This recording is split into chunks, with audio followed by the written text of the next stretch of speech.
780 centimeters in feet? First of all, we need to know the value of 1 centimeter in feet. It's always 1 centimeter equals 0.03280839895 feet. Now we have to multiply 0.03280839895 by 780. Therefore, 780 centimeters times 0.03280839895 feet equals 25.59055181 feet.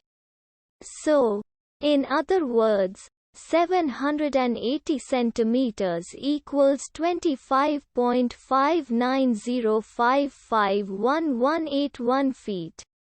We hope you have enjoyed this video.